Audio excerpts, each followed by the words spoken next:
terrible to admit that. But you know, I know students go that do the same thing. Like, I'm not taking that program anymore. Sometimes I'm like, please don't sign up for my class. Please, just go somewhere else. But no, but y'all are good. Anyway, so last unit is over the urinary system. So we're going to get the urinary, and probably we only have, I think, 4 more times to meet. So it takes us a minimum of 2 to get through urinary. And if we get to do something with reproductive, we'll really kind of focus primarily on maybe just the hormones, which is, oh, fine, that's what we do. All right. So we're going to get through the renal anatomy today, and then hopefully renal physiology on Wednesday. Or we may not quite make it, but we'll do the best we can. All right, so with the urinary system, we know that the urinary system's main job is to remove metabolic waste. I think that's kind of a given.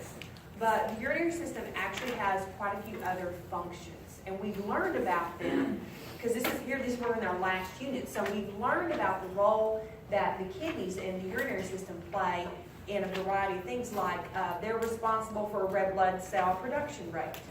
So they're also playing a key role in our main regulation of blood pressure. So, and now we've got waste products, and there might be even a couple of other ones in there. So we have actually, so we actually have several different functions. So the kidneys are a pretty critical organ system here, and obviously you couldn't live without your kidneys. You'd have to have dialysis, and then you'd have to supplement with all sorts of other things. But anyway, only very few organs in the actual urinary system, when compared to the digestive that we just got through doing, that had a ridiculous number of organs and accessory glands. All we really look at are 2 kidneys. We have the ureters that are tubes that drain the kidneys. We have the bladder, which is kind of a storage facility, and then we have the urethra, which is basically, again, another tube that allows it basically to get the urine out of the body. I mean, that's kind of it. So not a lot of organs that we'll have to look at. However, the kidneys are kind of a little complicated. They are located generally in the body. You want to know that they're located in the lumbar area. They are not within the pelvic cavity. They're in the lumbar area. And they are retroperitoneal, meaning they are back behind the peritoneal membrane. So they do not have a serosa. So we don't have to talk about cirrhosis and stuff. So this is kind of showing you here the peritoneal cavity and the membranes. And so here are our kidneys sitting back behind it. And they are basically held in place by a bed of fat. So that bed of fat is very critical for the body. And so extreme starvations or anorexia, where you've depleted all other fat stores, there is always a risk that you could actually deplete these fat stores, and then the kidneys could literally fall from position. And they fall down into the kind of droop down into the pelvic cavity, which you sit there and you go in. But the problem would be is you've got a tube that's draining those kidneys, and if they are not in the proper position, you can kink that tube. And when you kink the tube, it causes a condition called ptosis, P-T-O-S-I-S, which means that they've fallen from position. And this kinking of the tube causes a back pressure because urine's still being produced, but it's not draining, and so it's called hydronephrosis, or water on the kidney, and it can cause permanent damage, irreparable damage to the kidneys because of the excessive pressure that is created there. So we do want them held in position with that bed of fat. Now, the bed of fat is one of what we call 3 structures that we find on the outside of the kidneys that kind of help to hold them in this position. So the squished level, that level of fat is kind of the middle layer. And so what we have is we have a more external layer, kind of an outer kind of covering that kind of helps to wrap around that or cover it. And it's called the renal fascia, which is right here. So renal fascia. Then you have the adipose layer. Sometimes they'll call it an adipose capsule. It just means a layer of fat. And then you have the actual delicate outer covering of the kidney itself, which is not really very protective. It's, and I'm sitting here blanking on what it's called. Oh, it's just called the renal capsule itself. So it's almost like a serosa. It's just a thin, delicate outer covering. So here's your kind of the 3 different components here. Renal fascia, adipose capsule or adipose layer, and then the renal capsule itself, which is the actual covering or outer layer of the kidney. Okay. Kidneys are about the size of a bar of soap, approximately. They have kind of a notched area in their medial aspect, which is called the hilum. And this is where you have your artery and your vein, renal artery and renal vein coming in and out. And you also have where the actual ureter connects. So the tube that drains the urine from the kidney. So kind of real simple exterior structure. When we used to do kidney dissections in the lab, and I would bring them out and put them on there, and people would walk by and go, "What are you doing with those baked potatoes?" I'm like, "That is not a baked potato." But that's kind of what they look like. They look like a little baked potato. And this is this part right here in kind of the dark color. That's the renal capsule, and it's like, again, like the skin of a potato, so it's a thin outer layer there. Then when we look at the actual structure here, we can kind of divide it, and these are terms you're kind of beginning to you've become familiar with, into a cortex and a medulla. Cortex is the outer percent, and then the medulla is the center part, okay? So medulla is in the center, cortex is out in here. So, and you can kind of see here, this is all cortex here. Here's your medulla here. So I always tell students, think about a grapefruit. You cut through a grapefruit, and you can see the outer rind. The outer rind itself is our renal capsule. And then, it's not this, no. Let me back up. I'm going to do a different fruit. No, I really like grapefruit. So hang on. It'll work. All right, so outer, very, very outer edge. I don't know how many of y'all cook and know what zest is versus the pith and stuff. But anyway, the very outer part is the actual renal capsule. Then you're going to have that inside part that's really not the meat that you eat.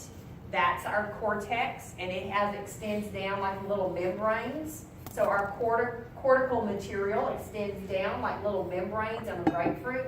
And then the sections of the grapefruit that you scoop out, those are the little renal medullas. They look like little triangles, and so they kind of look like little sections of a grapefruit kind of thing. All right, so renal cortex, renal medulla, and we define that there's cortex material that extends in between, and those are called renal columns. So we love the word renal. Everything's got renal on it, which of course everybody knows that means kidney, so I don't need to tell you that. So columns and the pyramids which make up. So these two things are making up that center area. So renal medulla is made up of the pyramids, the little triangles, and with the columns. So it's that whole area.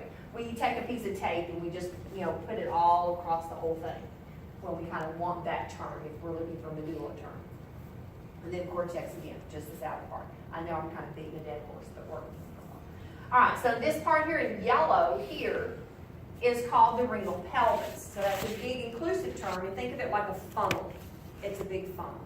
But our funnel, instead of just having one big broad opening and then coming down to the little hole that connects on, it's got some divisions to it. So we're going to call it the whole renal pelvis way back here in this common area. And then you can see it looks like there's a big branch that goes here. There's a branch that comes straight, and there's a branch that comes down. So we can see there's distinct divisions here. And so these major divisions are called a major calyx. Then you can see they subdivide one more time. So here's you come into this one, you got 1, 2, 3, 4. 4 little minor divisions, and those are called minor calyxes. So you can always think of it like a road coming into a neighborhood, and then, so here's your road coming into a little cul-de-sac, and then you've got all your little driveways coming up to individual houses. You think of it that way. So if it comes up to an individual house, it's a minor calyx. If it's coming into the cul-de-sac, it's a major calyx. And if it's the whole big thing before it all enters, like you're coming into the beginning of the neighborhood, that's the actual renal pelvis, which is then continuous with the ureter. Okay. The only other thing you can kind of see is you can get a hint that there's some blood supply, which we're going to do that next. And you can see there's a little bit of fat that's also located in there as well. And we don't do renal sinuses or the adipose. That's something that we omit. So that's kind of it. That's the basic structure of the kidney when you look at that. So what we're gonna do then is go in a little bit more and kind of zoom in and look at what makes up, what do we find in our cortex and medulla that produces urine. And then we're also gonna look here at the blood supply. So let's start with the blood supply first. So if you have my outline, this is all of everything that we're doing is kind of stair-step through. But let's kind of look at it. So it changes periodically from textbook to textbook because sometimes they rename some of these vessels, which is very vexing, but it's just what they do. And so we're going to come in, and the reason we have to look at the blood supply in detail here is because urine, we've got to use an interaction between the blood vessels and a capillary bed to make our urine and etc. So we have to really look at the full blood supply here with the kidney. So here is the renal artery way out here, and then right before it enters into the hilum, before it goes into the actual kidney itself, it will branch into what are called segmental arteries. So a lot of times you'll see that segmental arteries before you're inside the kidney. Okay? Then it's going to subdivide again, and it's going to go in between these different renal pyramids. So they'll use the term interlobar, in between the lobes, if you want to think of them as lobes, which actually I forgot that is the actual technical term. I'll come back to it in a second. But so these are interlobar arteries here, each side. They're going up each side. Then, where is the rest of it? Do we have it labeled here or not? Okay, I'll do it with that. I'll write it on the board here. It curves around the top here. These two meet. So it's like two arms. They curve around the top. This curve is called an arcuate. It's like an arch or an arc, something curved. And then off of that, you can see smaller extensions here. And those are called cortical radiant arteries. Cortical radiant arteries. So we need to do the whole thing. All right. Let me see. Do I actually have it in the text form? I don't. Okay. I do in lab. So renal artery to the segmental,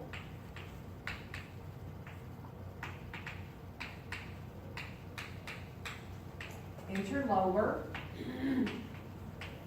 arcuate,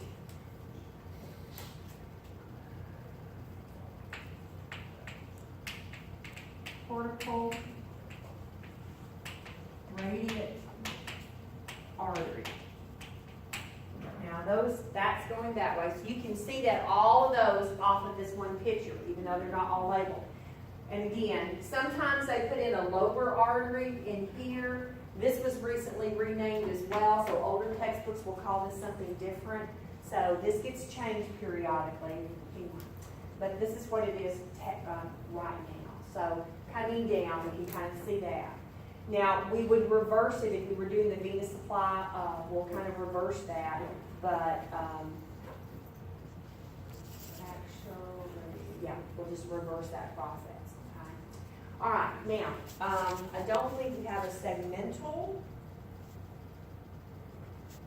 They don't. There's no segmental vein at this point. No segmental vein. So if I was coming back the opposite way, so this is an artery, I could have a, sorry, I have to write this all out so the way I keep it. Vein, and then you have the arcuate vein. And then here's where we do interlobar, right? No segmental, and then just back to renal.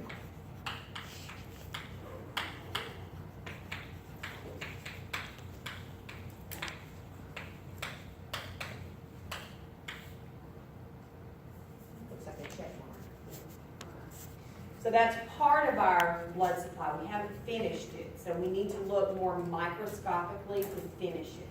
So this is just giving us what we can macroscopically kind of see. Okay. Now I said I'd skip the term, so let me define what is a renal lobe.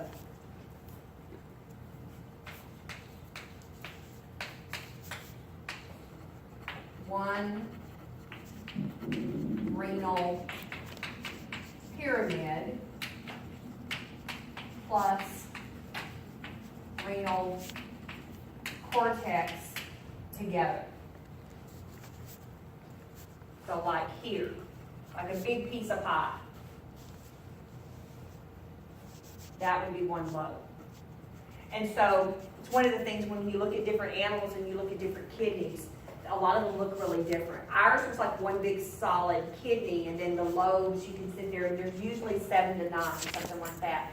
Other animals, you can actually externally see the lobes. They've got the lobing on the outside. Ours is just nice and smooth on the outside, like a baked potato look stuff. But that would be a lobe, one complete section, medulla and cortex. Okay. All right, so now we're going to kind of talk about this structure. So, because I have to talk about this before I can finish my blood supply. So when we zoom in and we look at a renal lobe here, I'm looking at, here I've got cortex up here, and I've got a renal pyramid here. I'm going to see this structure in yellow. So the structure in yellow represents basically what we call a nephron. So a nephron is one filtering unit in a kidney. So remember how with muscles we had a sarcomere, or we had a single unit, or, you know, when we kind of looked at a lot of our different things. So here with the kidney, our single unit is called a nephron. And the nephron is going to consist, and again, I apologize for this, there's some multiple names. It consists of a tubular system, all this stuff that looks like spaghetti, tubular system, and it consists of something called a renal corpuscle. So it's kind of like this little round part here. So we have a nephron. And there's like 1 million nephrons in the kidney. Corpuscle plus tubules.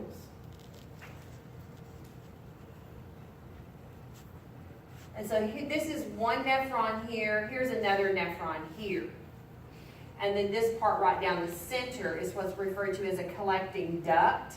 So what this does is it receives product from all these different nephrons. And so there'll be multiple nephrons, all with lots and lots of these little collecting ducts.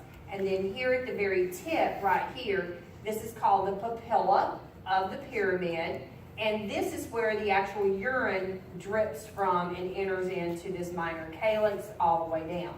So this is what's forming our urine, and then it kind of gathers it in, and then it drips from right here, from the papilla. Everybody kind of good with that? All right. So what we want to do then is we're going to look at what is the anatomy of that nephron and what is the blood supply associated with that as well.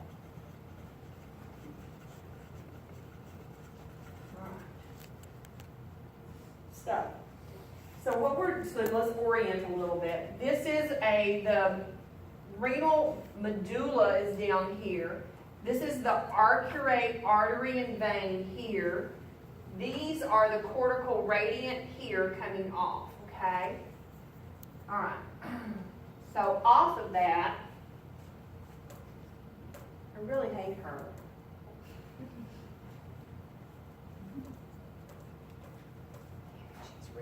Yeah, sorry guys, we're going to stick with cortical radiant because I get so tired of changing them back and forth. We're sticking with cortical radiant.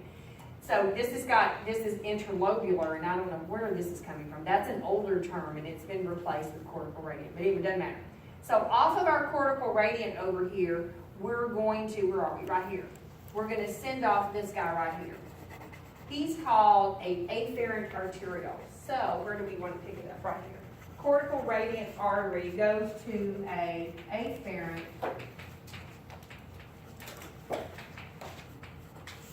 arteriole. Afferent arteriole.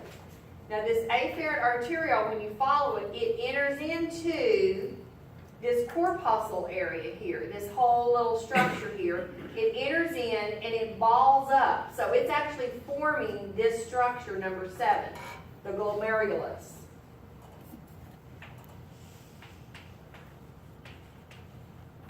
The Let me make sure I got my spelling right. Yes. So here it is, kind of balled up like a mass. Then it exits back out. And when it exits back out, it's the efferent arteriole.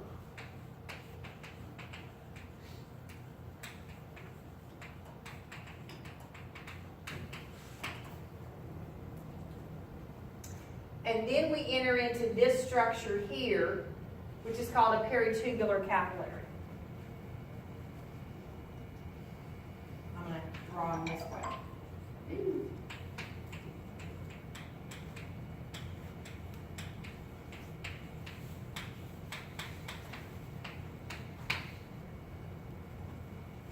And then the peritubular capillary is going to, this whole thing is so screwy. Anyway, comes back over here to our cortical radiant vein. So this is where it picks up. So 1, 2, 3, 4, 5, 6, 7, 8, 9, 10, 11, 12, 13.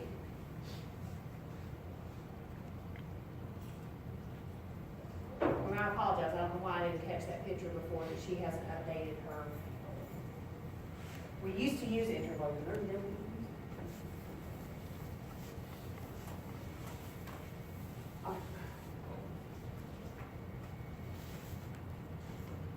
I will see if I can, I will try to do it even before lab. I will try to get a more up-to-date picture, because that's going to be misleading.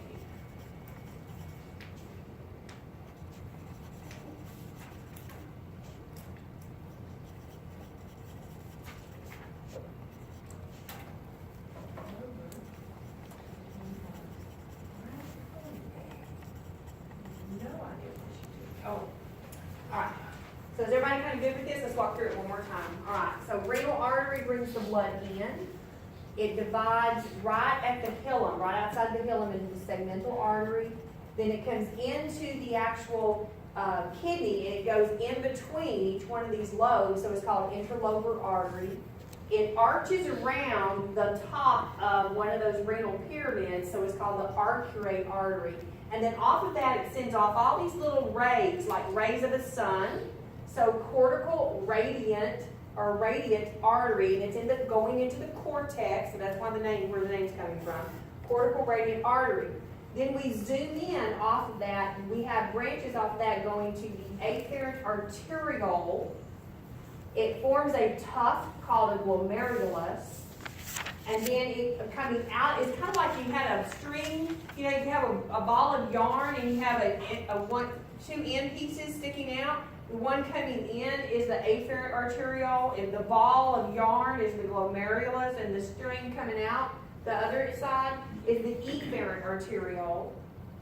It forms the peritubular capillaries, which then empty into the cortical radiant vein, back to the arcuate vein, back to the interlobar vein, and then we just go back to the renal vein. We skip segmental at this point.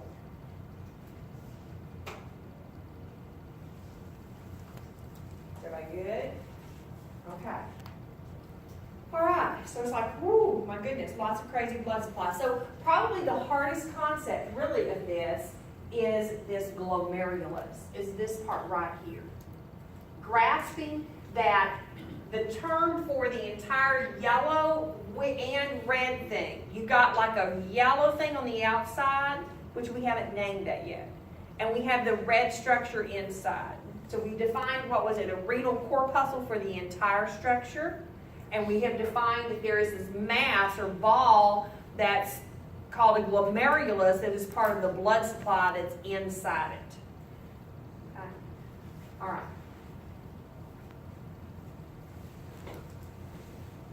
So the glomerulus is a capillary bed. It's a highly specialized type of capillary bed.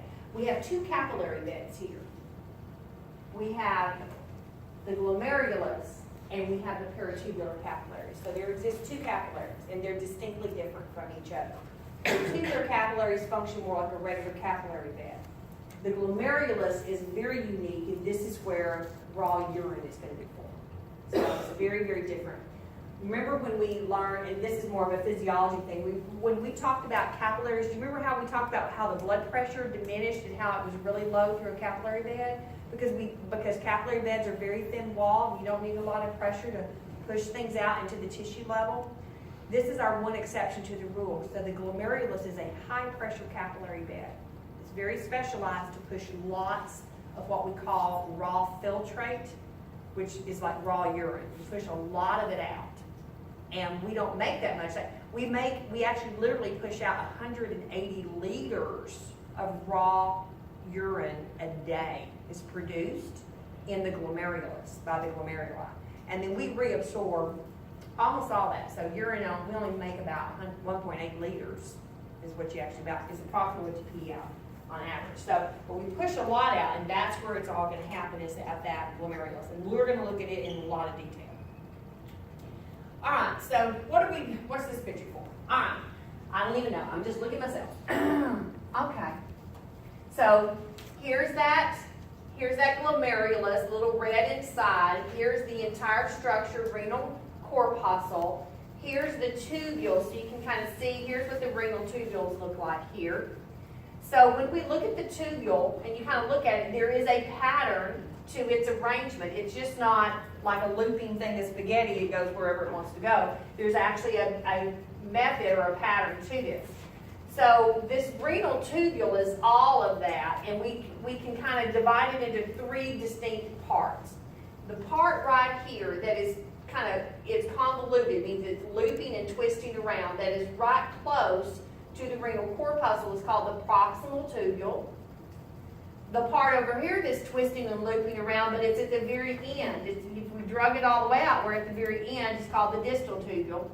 And the part that hangs down like a part of a safety pin or a paper clip is called the nephron.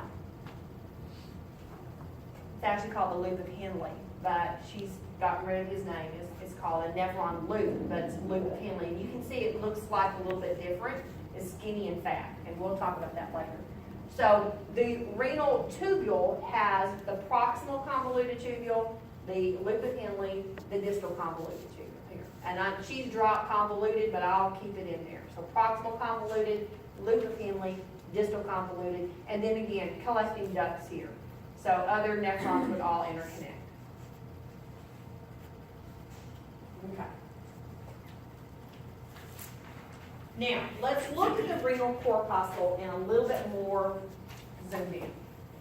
So when I think about the renal corpuscle, when I look at the whole thing, this outer structure here, I don't know why, I think of it as it's like a baseball glove around a ball. You know, I think of it like that. So you've got this baseball glove wrapped around the ball, and the ball is my glomerulus here. It's that, they'll use a term to say a tuft of capillaries, meaning a ball or mass of capillaries here. And so here is, this part here is like that pitcher's glove, you know, or some sort of baseball glove. So, all right, so let's kind of walk through it. So we know this is the glomerulus. We're not going to worry about some of the other stuff first. Let's just work here. So this guy is referred to as a glomerular capsule, is a little bit more newer term. The other term, what's going to be on your list, is called Bowman's. Bowman's capsule. We're going to stick with Bowman's capsule.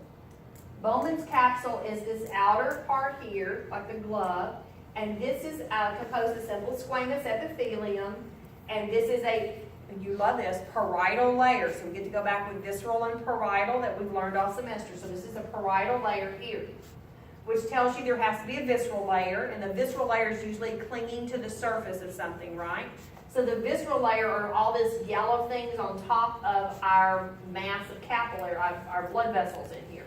This is called the visceral layer here, that's in yellow, that's all covering it. These little cells are specialized cells. They kind of have all these little branching processes, and so they would call this cell a podocyte. Podocyte. So that makes up the visceral. So that means there's a space then between the visceral layer and that parietal layer. And that's where the raw filtrate basically is receive. That's where the raw filtrate goes. Comes in and was pushed out into this space around here. And then it goes into our convoluted tubule. So you can kind of see here the convoluted tubules, the wall of those changes. So we go from like simple squamous here to simple cuboidal here. Okay. All right. So let me see where this is going to go. Is it going to go to a... Okay. We won't do this in as much detail. This is still looking at the composition of the different parts of the renal tubule. So it's kind of moved into this. Proximal convoluted tubule versus our distal convoluted tubule versus the loop of Henle. One of the ones that I do like you to know is this main part right here. When you look at the proximal convoluted tubule, they're simple cuboidal and there's many microvilli. So that's kind of an important aspect. There's many microvilli. Then it's going to change when it goes through the loop of Henle. It becomes very like simple squamous epithelium, and then it's still simple squamous, and then it kind of transitions back to the simple cuboidal. And when you look at it with the distal convoluted tubule, there's some microvilli, but there's much fewer, very few microvilli. So you kind of want to contrast the fact that the proximal convoluted tubule has tons of microvilli, where there's very few on the distal convoluted tubule. Questions? Okay. So what we're going to do, remember we said like we're going to make like 180 liters of raw urine. So that all gets pushed out and it enters into these tubules. So we have to reabsorb most of that. So we can kind of identify most of the things are reabsorbed here, some special things are reabsorbed down here, final things are reabsorbed over here. So we have to kind of figure out where are things reabsorbed at. So we have lots of reabsorption occurring throughout here. And we also have a process called secretion occur here as well. So there's some products that are found in urine that we secrete them, actively secrete it in there. Like, let's say if you're taking penicillin. You don't have a natural mechanism in the kidney for you to get rid of penicillin. There's no little transport proteins or anything because penicillin is a foreign substance, right? So when penicillin's broken down by the body, those metabolites, we have to get those into the urine. We secrete it in. So we actively say, this is not us, let's get rid of it. So we secrete some waste products that way. We kind of dump them in there. Okay? All right. I have done that. But we're almost where we need to be. Okay. Oh, Lord. Well, why aren't we doing...